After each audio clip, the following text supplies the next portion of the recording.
Well, you know, roses are all plants with personalities and a past, but did you know that roses have a very exciting future as well? And that's going to be our topic today. I'm joined by Michael Shoup from the Antique Rose Emporium, and welcome back to Central Texas This is Garden. wonderful, Tom. Thank you for having us. And I say Antique Rose Emporium, that implies the past part, but we're here really to talk about kind of an exciting future for roses. Yeah, I'm very excited about the future. I think we're on kind of a cutting edge for the customers out there in the world that are buying roses. They're going to be exposed to a wonderful selection of roses coming up in the future. And it's because breeders have heard their outcries for getting fragrance and disease resistance and flower power and all those things that we want. Right. That we really didn't get when we had the hybrid teas. Yeah, and right. so that's what's so exciting. Well, there have been sea changes in the rose world. There's no question about that. One of the more recent ones, and you referenced this kind of obliquely there, was the knockouts, because when we talk about hardiness, this is a rose that answered a lot of people's first hope, which is, I just want to grow one. That's right. Right? It's a transition rose, and it's been a wonderful one, even though I get very bored with them because they're so one-dimensional. But what we got from that is leading the way for what we're going to get in the future. And that is disease resistance and that wonderful repeat bloom on a very easy care rose that, that people don't have to fuss over. Right. And in this day, that's what we want. So that technology that gave us the knockout now are going to be able to give us roses that are like knockout in their ease of care, Right. but also with personality, with wonderful flowers, with fragrance. I mean, that's one of the most important aspects of rose. I mean, if you have a beautiful rose and you smell it, and it doesn't have any fragrance, you might as well be looking at a pretty picture of a rose in a book. You know, there's nothing that ties you to that flower, which you know, and fragrance is a memory too. You know, so many people come to our place and they smell these roses, and you can almost see them going back in time to when they first smelled that rose, maybe at their grandmother's house or what. Well, so, you know, they say fragrance is the key to unlocking memory, that nothing is more powerful to stimulate memory than fragrance. And that's right. And we have just begun to touch what roses can do. They are so many nuances. We're talking about banana cream pie, citrus, true damask. You know, there are so many. And what's going on now is so exciting, and we are very fortunate to have an individual with us, Andrew Beccaro, I said his name wrong. I always try to use the French name. It's a Baracco. And he's taken a master's degree at A&M, but he's passionate about breeding. And we're tapping into a group of roses, species roses, that have never been used in the production of modern roses. And so with that additional gene pool, we're going to be able to look at roses in a way that we can maybe look at getting different architecture, certainly different types of fragrances, and lots of different things like fall color, maybe exfoliating bark, you know, different types of personality in the rose, which will get away from this one-dimensional knockout concept. So that's what's so exciting about the rose world. You know, and this incremental growth and transitioning of roses has been so exciting to watch. I think, for example, about 15 or 20 years ago, when the English roses really started to become known, and you know, they to me, they're like hybrids between you know, a hybrid tea and an old-fashioned. This is not necessarily so new. I mean, David Austin's been doing it. Cordes has been doing it. Some of these examples are here on the table here. And these are beautiful roses. But what has changed is our technology and being able to analyze the genes and know that this particular seedling is going to be disease resistant. This also has a set of genes closer to the fragrance points where we know it'll have some fragrance, not what. And there's millions of different types of fragrances. So that is very exciting to me. That along with the fact that we have so much diversity of form, and that is like an individual brushstroke for creating your garden masterpiece. Each one of them different. Now, describe some of the different kinds of forms that are possible. You know, most folks, when they think of roses, they think of a hybrid tea or maybe, you know, a particular old-fashioned variety. Well, what has happened, you know, is that we've come from the hybrid tea era where roses were very prominently produced and sold to the public for that cut flower purpose Exactly. for display roses. So they tried to make the rose all the same, kind of like these erect soldiers that you put in these rectangular beds that I call rose prisons, you know.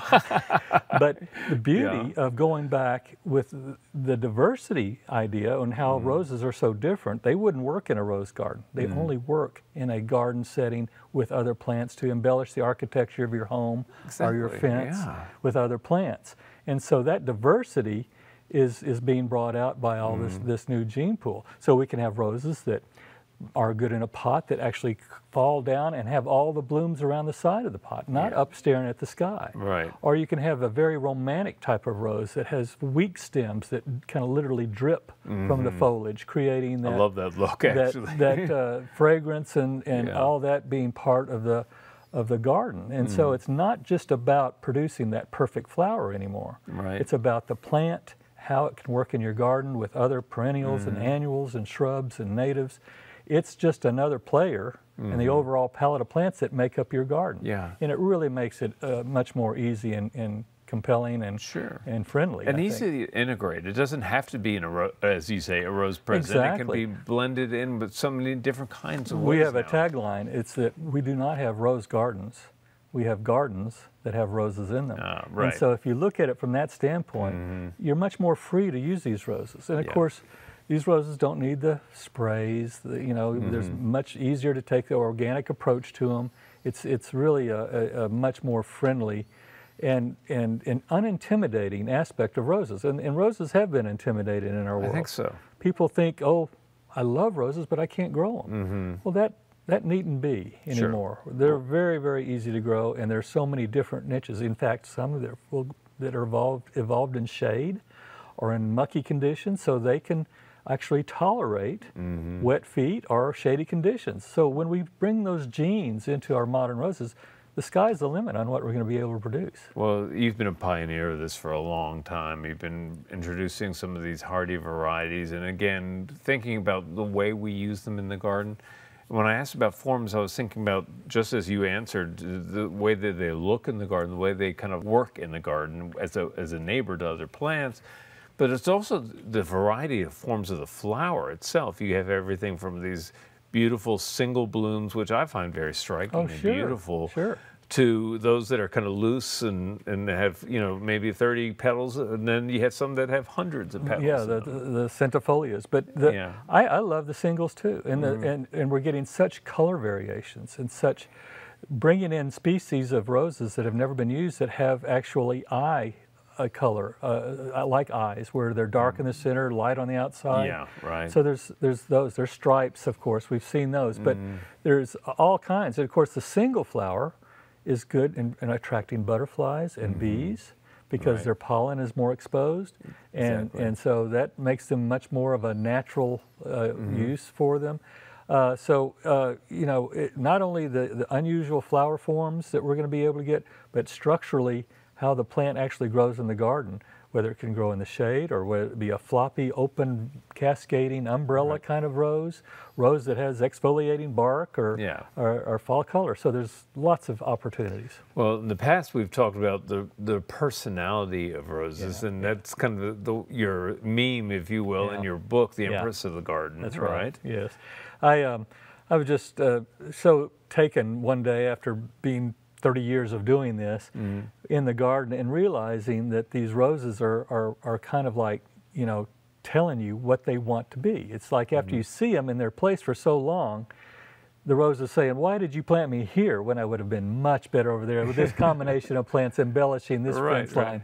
And it's like, yes, they have a moxie, if you will, to demand a purpose. And so when I looked at them that way, I realized that each rose was very much an individual, an empress in herself.